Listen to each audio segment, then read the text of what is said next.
Whoa. Damn right, I'm a UPK nigga. Straight out of one West, no contest. We the best to the niggas who's living, trying to contend with the stress. Going through the test, no access. Conjugal press for slaves. Niggas is dying off in waves. Living in dirt, now it's a grave. Niggas cross talk through the crosswalk or the white chalk over the bodies of roads that you paid. Americans killing us, saying they fearing us, put the drugs in the hood. Now my niggas delirious, put a gun in my face. All because of my race, quick boom flash. Since the Skittles to murder my ass. Like a sheep to the slaughter, I'm beating harder and harder. Baptized with these words, never dipping in water. So now we pray to the Father. Give strength to the Father that's looking for the marauder. This fucking taking our daughters, nigga, it's wartime. Lights up, nigga, showtime. Got the green light on that ass, yeah, joke time. You can boot up, shut up, but get your ass up. Cause we ain't got time to be playing this all fucked up America. Heaven for the thief, hell for the slave.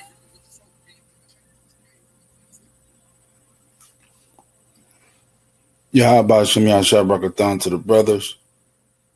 Yahah Shamar Thamba Shem Yahshua to the sisters. This is Priest and Officer Aharon. ISUBK under Commanding General Rihanna. We teach that blacks, Hispanics, and Native American Indians are the true biblical Jews of the Bible, and that the white man is the devil the Bible speaks of. Today I'm going to get into God's laws and how they were never done away with, and who taught us that they were done away with, and why we're destroyed because we don't follow these laws. Also, I'm going to get into friends and enemies towards the end. So it's always a good place to start when you're talking about God's laws and proof that they never ended or they never were done away with. I like to go to the first book I like to go to is Baruch chapter 4, verse 1. This is proof that the law was never done away with. It reads, "This is the book of the commandments of God, and the law that endureth forever." Now, I don't know if you know what forever is. I know you know, but that doesn't mean that's never ending. It never ends. The law goes on forever. All that keep the law, keep it shall come to life, Salakia, but such as leave it shall die. So if you keep this law, you'll be spiritually alive, but such as leave it shall die. That's almost saying, like, you ever hear somebody say that's a dead man walking right there. So if you don't keep this law here, you basically physically you'll be alive possibly, but spiritually you'll be dead, and it'll just be a matter of time before you living like a heathen will catch up to you and destroy you mentally and physically. You'll be in a grave. So that's one of the best places I can start when it comes to proving that the law has not been done away with. The Christian pastor has taught us that these laws you don't have to follow. We're just like running around lawlessly without any sense of, we act like we don't know right from wrong. And some of the things that I see, some of the things that I go through, some of the things that I see other people go through, see our people go through, it's crazy that we think that you can just do what you want and there's no repercussions. Just like a child, if you're raising your child, they can't just do what they want. You got rules. The Most High got rules. He got laws. He got statutes. He got commandments that you must follow. Now, if the heathen doesn't want to follow them, which are all the other nations outside of blacks, Hispanics, and Native American Indians, that's their business. They got their gods. They worship their gods. Let them do what they want to do. But us, we have a God, and we must follow this God. Slakia. So next, I'm going to go to.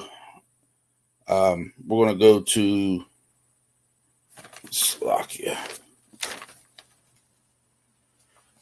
There's no better chapter than Matthew 5:17. That's Yahushua speaking. So we'll go to Matthew 5:17 and see what Christ has to say about the law and has it been done away with. This is the book of Matthew, chapter 5, verse 17. This is in red, so this is Yahushua speaking. Think not that I am come to destroy the law or the prophets. I am not come to destroy, but to fulfill. So this is right out. I don't know how you can get around this. A Christian, if you leave them a little wiggle room, they will try. There's no wiggle room right here. He said, think not that I have come to destroy the law. So he didn't come so he can die for you so you can eat bacon and pork chops, things of that nature. You can sleep around with whatever you want to sleep around with. That's not why he showed up on this earth. He came to fulfill the law. He came to show you how to follow this law perfect. And when you teach people that they don't even have to follow the law, we're going to get into that down here on verse 19. We're going to go to 18. For verily I say unto you, till heaven and earth pass, one jot or one tittle shall in no wise pass from the law till all be fulfilled. Now, heaven and earth is still here, so it didn't pass, so we're still under the law. Verse 19. This is the heavy part. This is where the Christians should really start listening, and the pastors need to listen to this. Because this is talking directly to the pastor. Whosoever therefore shall break one of these least commandments and shall teach men so, he shall be called the least in the kingdom of heaven. But who shall do and teach them, the same shall be called great in the kingdom of heaven. So that's talking directly to the watchmen, the people who are supposed to be looking over us, who the Lord calls sheep, because the pastor just leads us straight into the slaughter. He don't even warn us. He don't give it. He can care less.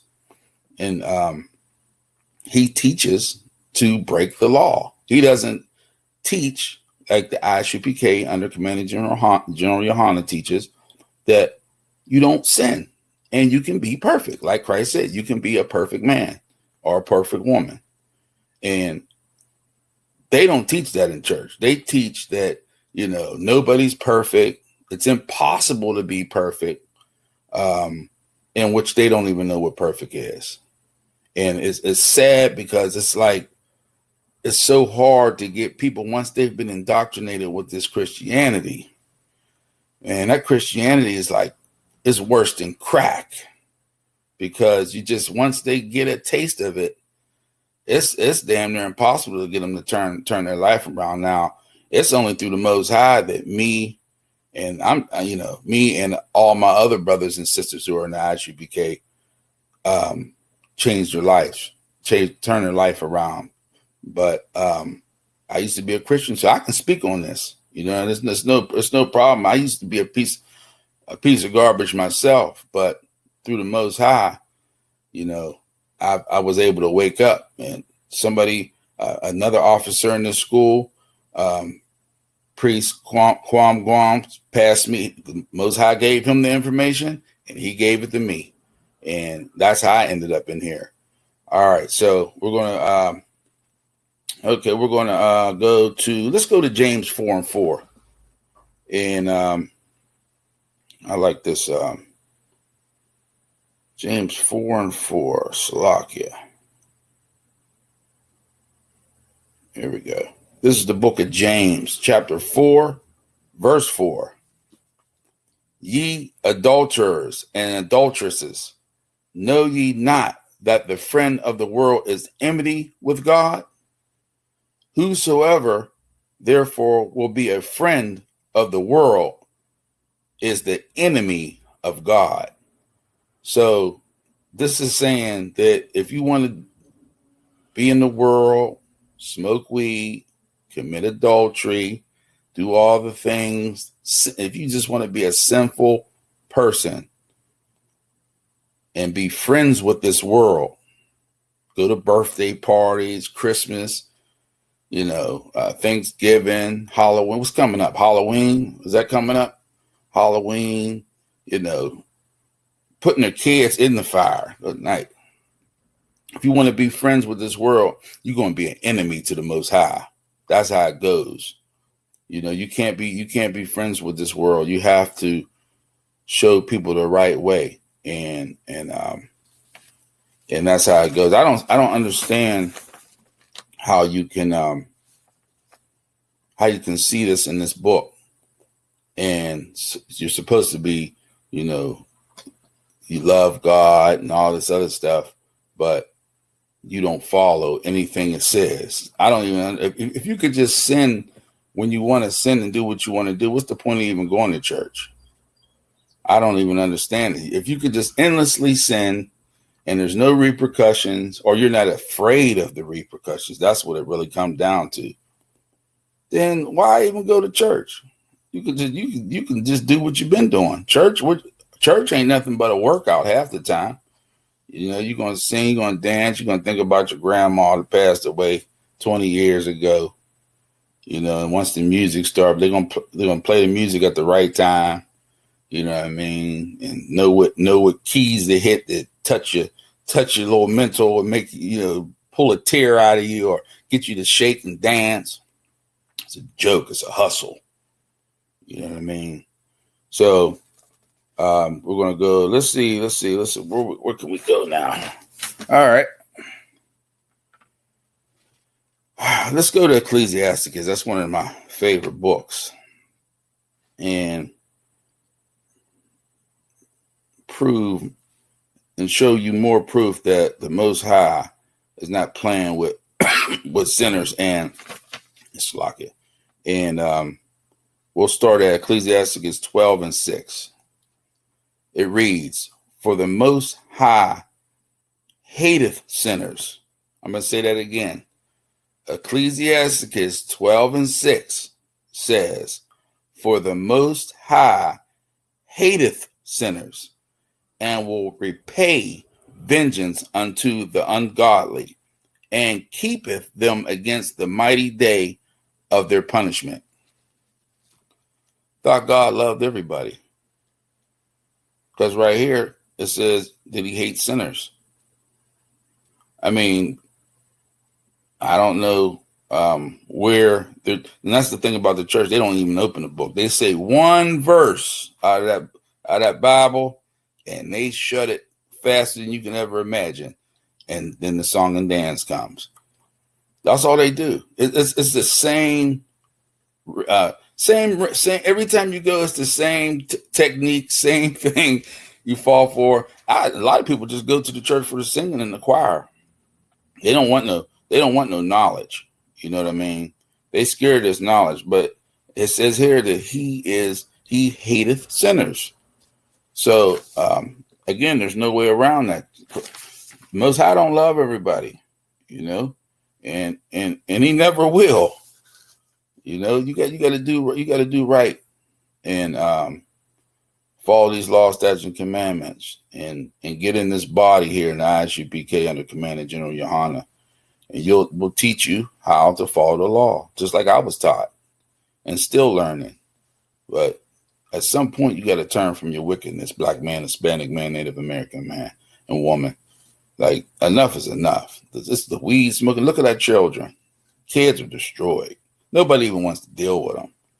You know what I mean? Even the so-called, quote-unquote, decent, good kids, they destroyed. You know what I mean? You spoil them, you give them everything they want, they grow up and turn on you. Grow up, tell you to get the hell out of here. Talk back to you like they crazy. Forget that you didn't raise them and show them the way. And the only problem is, when I raised mine, they were destroyed. I was destroyed. So, of course, I'm going to pass down and make them destroyed. But once I wake up, it's hell getting them to wake up, getting anybody to wake up to this truth. You know, people in this world don't even consider that the black man, the Hispanic man, and the Native American Indian man are the Israelites of the Bible. They don't even consider it.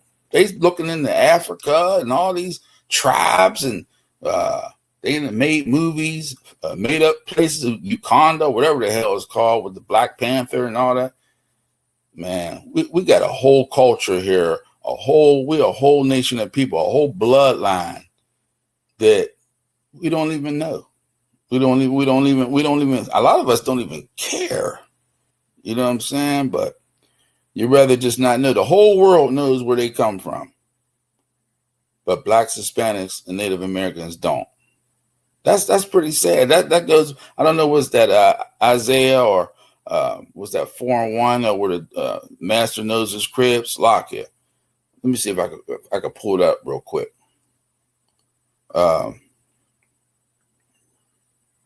Slakia. I should have had that one, but I didn't know I was going into that one. Salakia.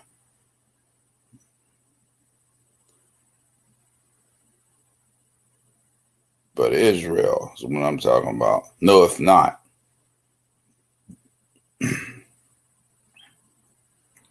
Yeah, I'll get back to that one because I'm gonna find it. But Salakia, I want to now talk about friends and enemies, and ain't nothing like a good friend in this world. And you got to watch some of these people in this world. You would think that they're your friend, but really they're your enemy. And Salakia. Here it is. Salakia. I'm gonna go back to this. I just want to touch on this right quick, and then we'll move on to friends and enemies. This is Isaiah chapter 1, verse 3. The ox knoweth his owner. Even one of the dumbest animals in the world knows where the hell he came from. Okay, he knoweth his owner, and the ass knows his master's crib. Another one of the dumbest animals in the world. They know where they come from. They know their master's crib. He knows where his house is. Okay, and it says, but Israel doeth not know. So I'm saying, so everybody, and it says, my people doeth not even consider. So not only do we not know, we don't even consider, like, is it possible that we are the Jews, or is that out the question? We don't even argue about it. We don't even go back and forth about it. It's just like you just gave up. You're just from Africa, and that's it. Africa got 50 countries with all different types of languages and cultures. You just putting us on a continent. You know, that's where they stole us from. That's where we were sold from, but that don't mean we're that people. Just because, you know, you was born on Mars, that don't make you a Martian.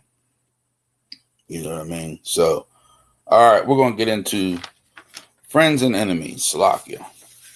And in this world we in, you got to have a good friend.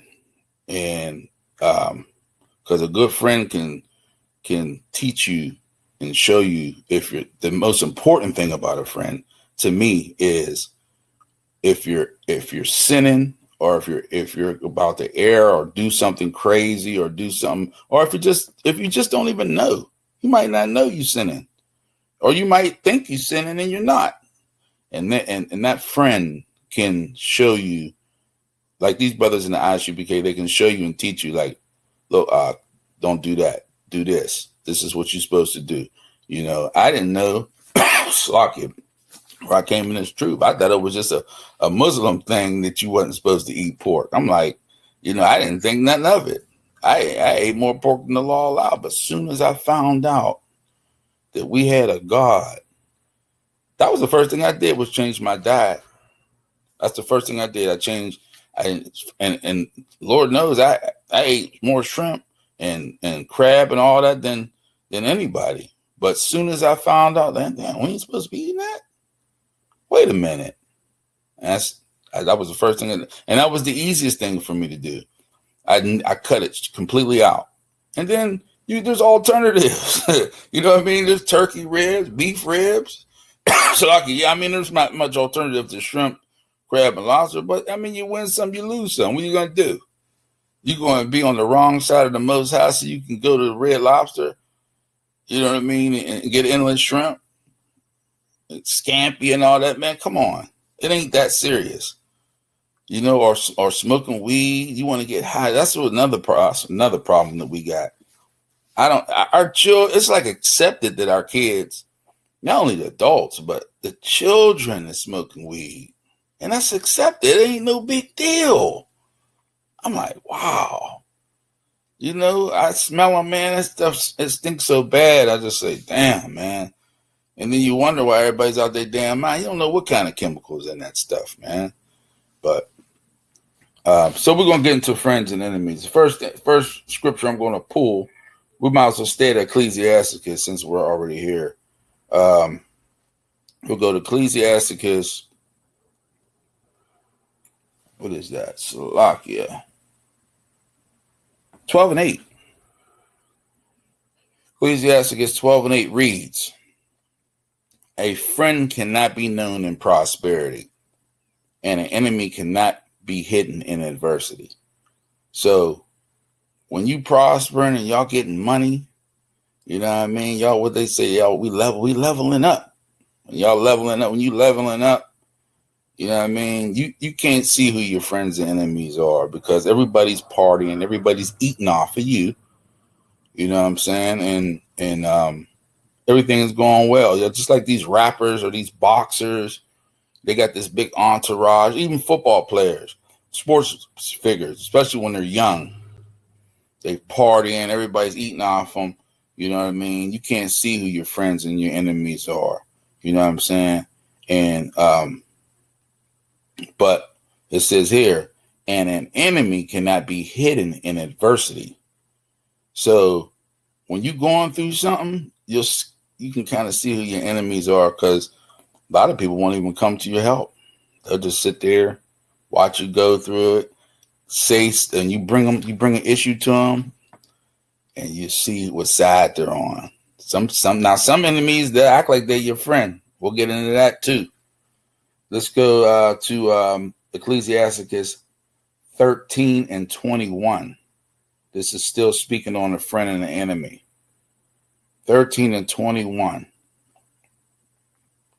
It says, a rich man beginning to fall is held up of his friends, but a poor man being down is thrust away by his friends.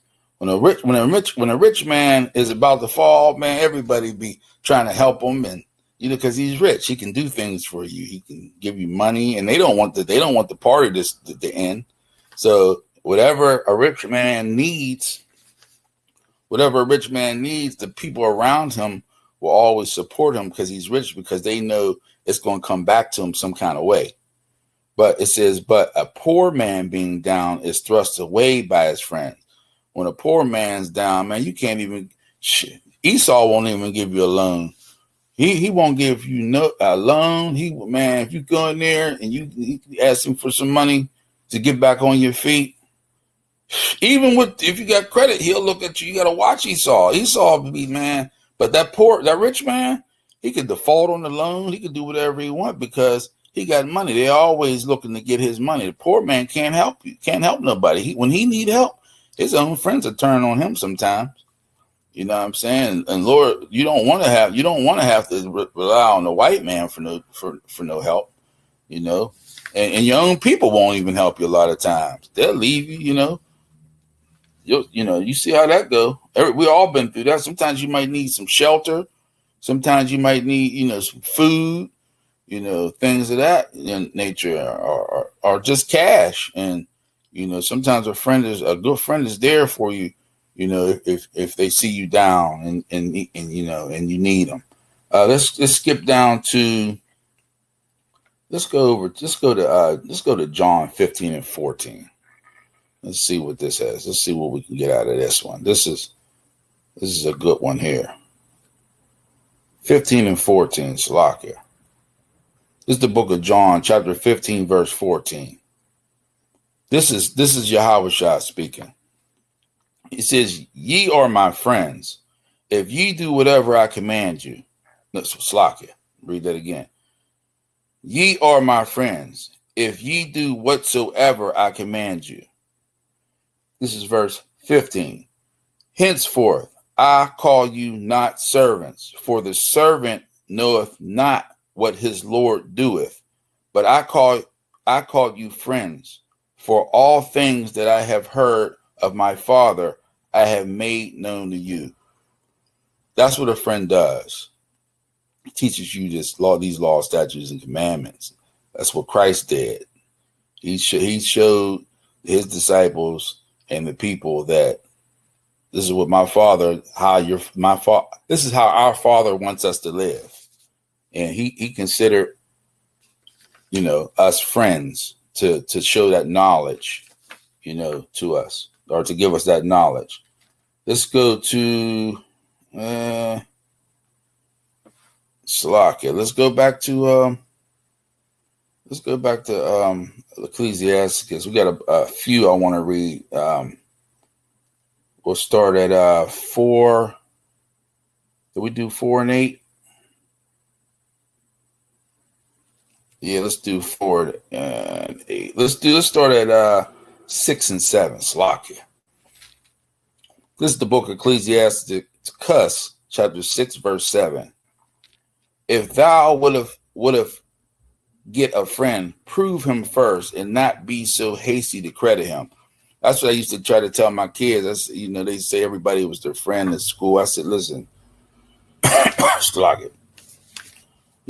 Just because you go to school with them or y'all have a good time together, that don't make them friends. Let them prove, that they're a friend of yours. You ain't going to know who your friends is until you're going through something.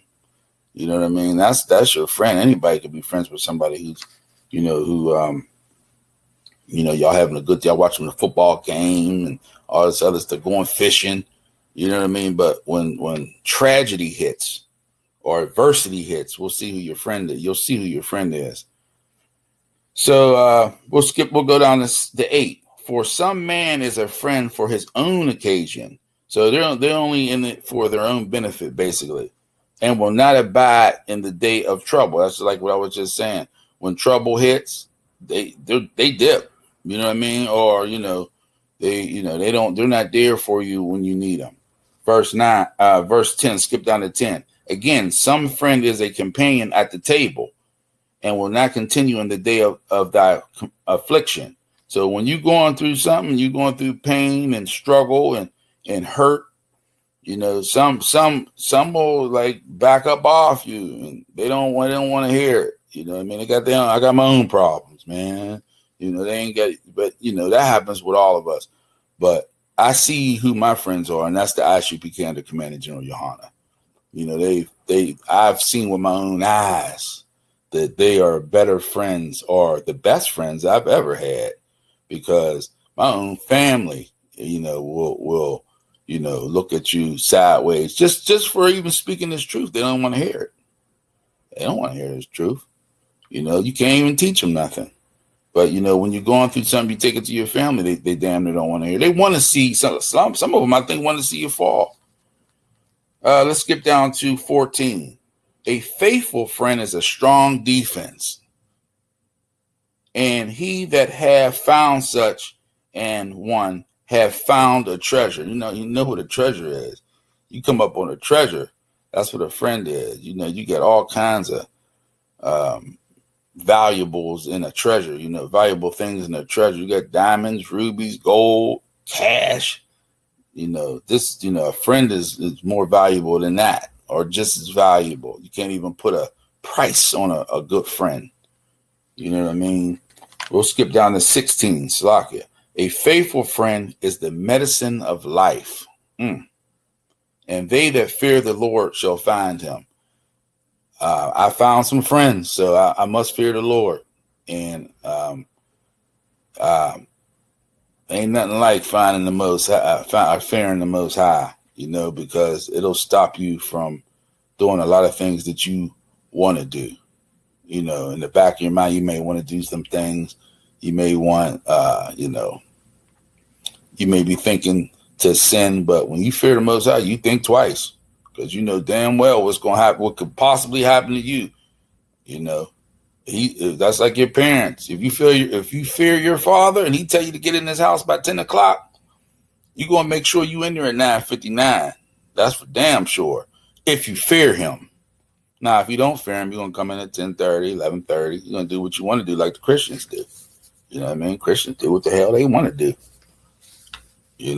I remember times when, old church I used to go to, they go to church.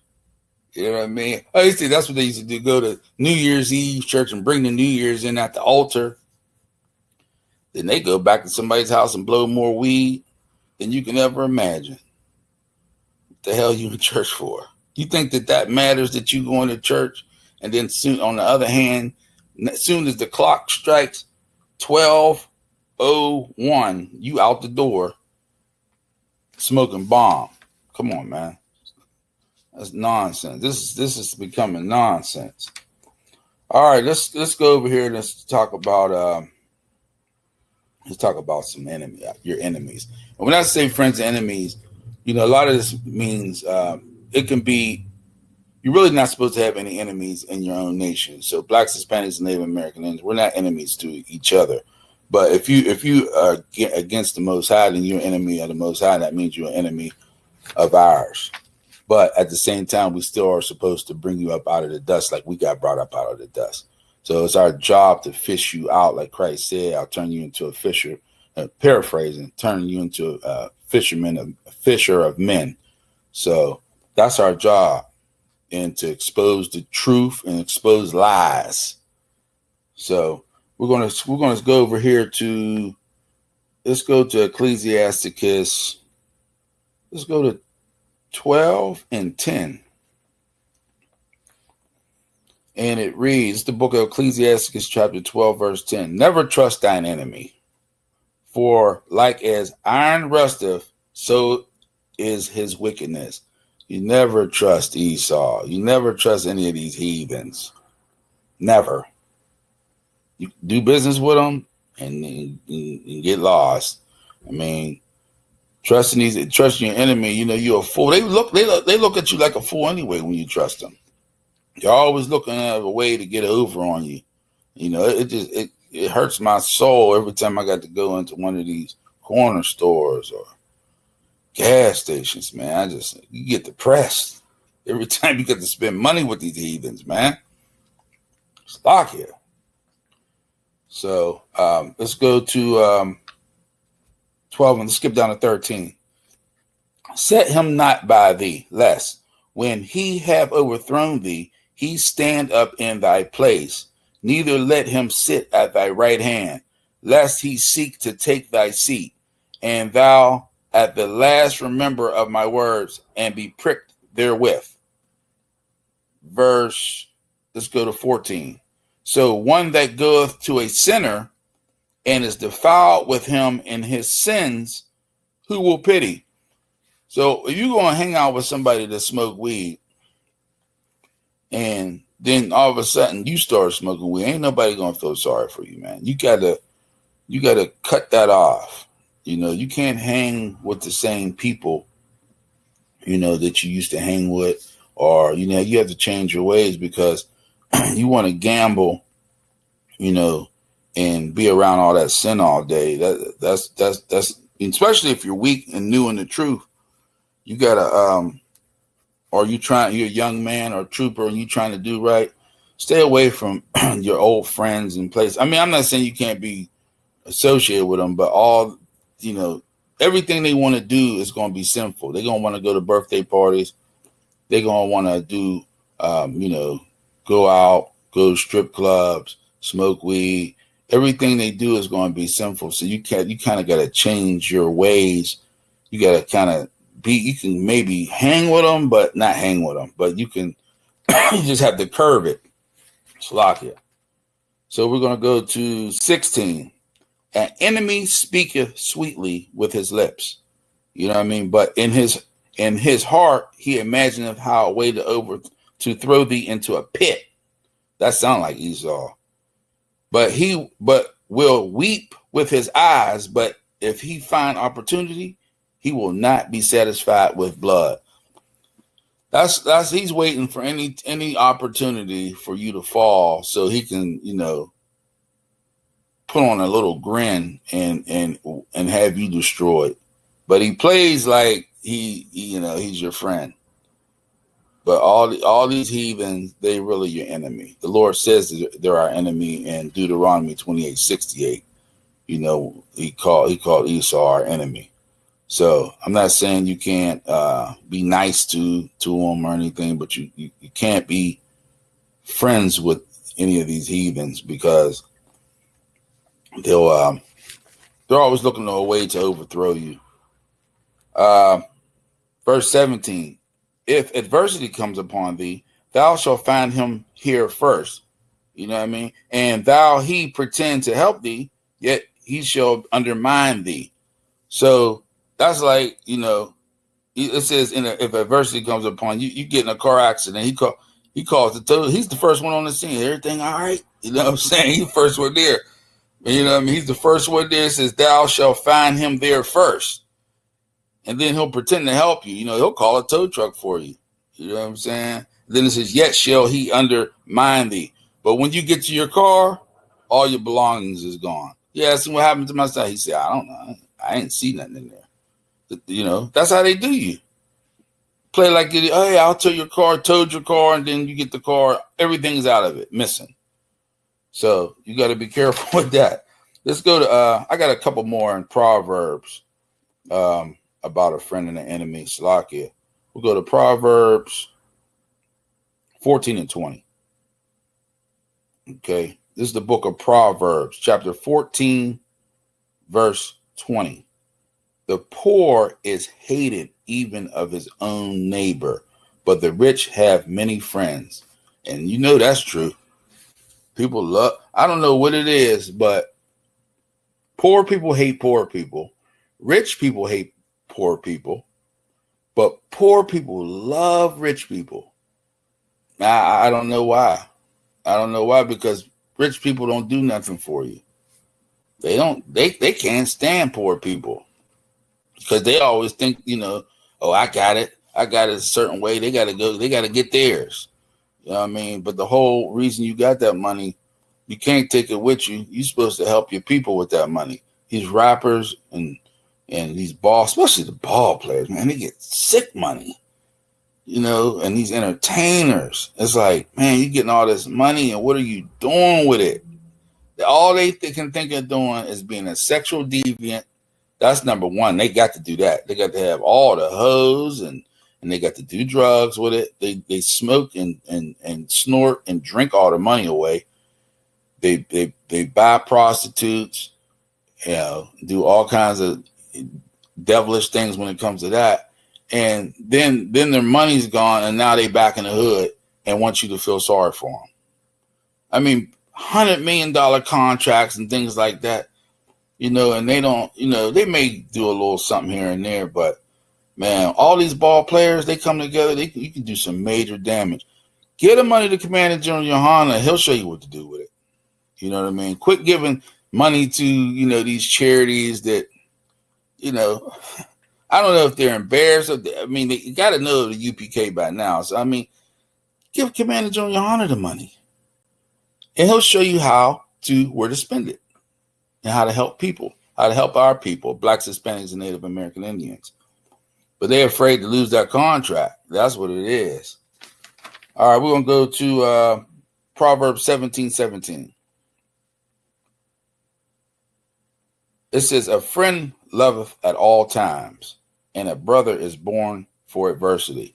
When you got a good friend, a good brother, it don't matter what you're going through. They're going to be there on your side, regardless. They're going to tell you all the right things. They're going to make sure you don't make no mistakes, and they're going to lift you up, when you're down. So ain't nothing wrong. It's a beautiful thing to have. You got to have at least one friend, but in this school here at ISUPK, I could pick up the phone and ask any one of my brothers for help. And if they can help me, they will. Let's go to the next one. Let's do 17. Let's do 27:17. Proverbs. This is the book of Proverbs, chapter 27, verse 17. So, I think we did this one, but what we do it? Iron sharpeneth iron, so a man sharpeneth the countenance of his friend, and that's what a friend does. He keeps you sharp. It's like a sparring session. You may get into a little back and forth, with him, but it's not an argument. It's just like sparring. You just practicing. You sharpening him, he's sharpening you. Me and my Ottawa do that all the time. We go back and forth with scriptures. A lot of times he showed me some scriptures. I said, oh, well, that's a good one. I'm put that one down, And that's how that goes. And let's see what else. Do we have anything else here? James 4:4. We went over that. And looks like we're pretty. I think that's it for today. So I just want to say the Lord's laws, Most High's laws, have never been done away with. They never will be done away with. I just appreciate having laws, because without those laws, ain't no telling where I'd be right now, and that's most of us. Because I used to live like a damn fool, and I thought I was a decent person. You know, in the world's eyes, I was, but in God's eyes, I was a sinful bastard. So, you know, we have to stop sinning. There's no other way. We didn't try every religion. We didn't follow every knucklehead. We didn't follow Martin Luther King, Malcolm X. Who's the guy that Captain Zariak destroyed? His ass went to jail. Most High threw him under the damn jail. Polite. Yeah, we didn't follow Polite. We was following Umar. You know, we follow Umar. Anybody who can speak well and is good with, you know, people, we'll follow them. You know what I mean? All they got to do is drop some big words and, you know how to, you know, they got a lot of charisma and all of a sudden they got all this fan base. You know what I mean? And that's what we do. And the pastor is excellent at doing that. You know, he'll throw some shoes on, some gaiters, throw on a suit. It seems like the pastors is getting away from the suits and gaiters lately. I've been noticing that these like super churches, they don't want to look too rich anymore. People are starting to catch on to it. You know what I mean? I even see TD Jakes last few years, he stopped wearing all them suits and stuff. You know what I mean? But it don't matter, because when you teach people they can do whatever the hell they want, they're going to come to your church, because Christians don't care about following the law. All they care about is appearance, what everything looks like, what everybody looks like, what the pastor got.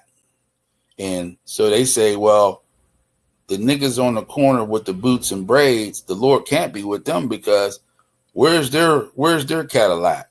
Where's their Rolls Royce? My pastor got a helicopter. He got a plane. And even if you go to the local pastor who doesn't have all that, he looks like he has, like the Lord is with him when it comes to Christianity, with Christians, because they so damn carnal. You know what I mean? So he looked like you look at the pastor, you say, yeah, the Lord's with him. And you say the brothers on the corner, you don't even pay us no attention. You tell us to go get a damn job. You know what I mean? But that's how it goes. What do you want a priest or prophet to look like? You know what I mean? We ain't gonna be, you know, pork chop eating brothers like these guys in the church who let all kinds of manners of sin go on in a church. And as long as you paying your tithes, that's another thing. How the hell? I'm gonna wrap it up with this. You want your tithe money, right? And that's one of the oldest laws in the damn. That's one of the oldest laws in the Bible. But nothing else you don't really care about. I mean, you don't really hammer no other laws, statutes, or commandments in, but that tithe money, you got to have that. So how can the laws be done away with if you following the tithing law? I don't get that. You know what I mean? Christians, you have to open up this book and get taught by the ISUPK under commanding John Yohana. Go to YouTube, type it in. You'll see us teaching, and you can learn. You ain't got to, even at first, you could just look online and see us teaching. You know what I mean? We ain't getting paid all this money to teach. We on our Saturdays, we're on a street corner near you. Talking about the truth. And the Saturday is a day where, we do that for the Most High because, we're off work, and we dedicate that day to the Most High. And that's considered work. That's our job.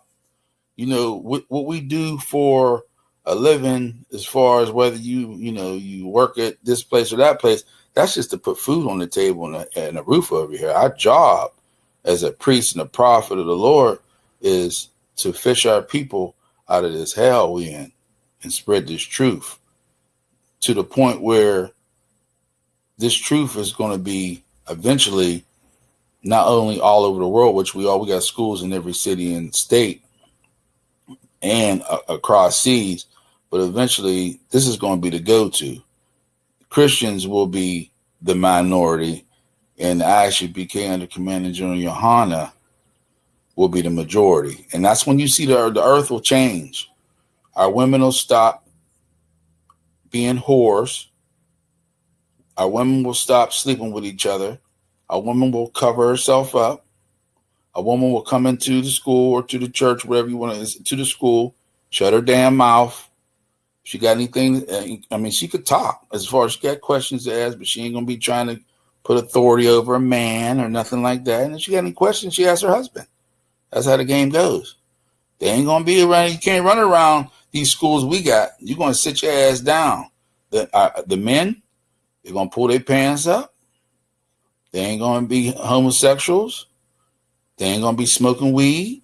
They ain't going to be being whoremongers. They ain't going to be whoring out their women. They're going to raise families, teach their kids these laws from the day they're born. These laws, statutes, and commandments. And that's how we're going to be a nation, a powerful nation again. And we'll do that until Christ returns. So when the sky cracks, and what does it say in the scripture? Paraphrasing, 200,000 angels come out the sky, and you see a nigga come out of the sky, Yahweh, and it's going to shock a lot of people because they looking for the sky to crack and it be a white boy come out, and he think he gonna have milk and cookies for everybody, and he's gonna sit down and and you can just punch him in his face. That's not how the game goes. We talking about our king, who is a black man. And if you go to Revelations 1:12, 1:13, Slakia, it has a description of him. And he ain't coming. His vest will be dipped in blood. That don't sound like milk and cookies to me. That don't sound like he's going to be telling everybody God loves everybody. It's going to be some killing. He's going to be taking some crowns, slicing some heads off. That should scare the pants off you if you believe in him, if you believe in the Most High. So I say that, and I'm going to conclude this class today. I appreciate you listening. I'm Priest and Officer Al-Haran out of Pittsburgh, Pennsylvania. This is the ISUPK under Commander General Yohana. We teach that blacks, Hispanics, and Native American Indians are the true biblical Jews of the Bible, and that the white man is the devil the Bible speaks of. Until next time, shalom.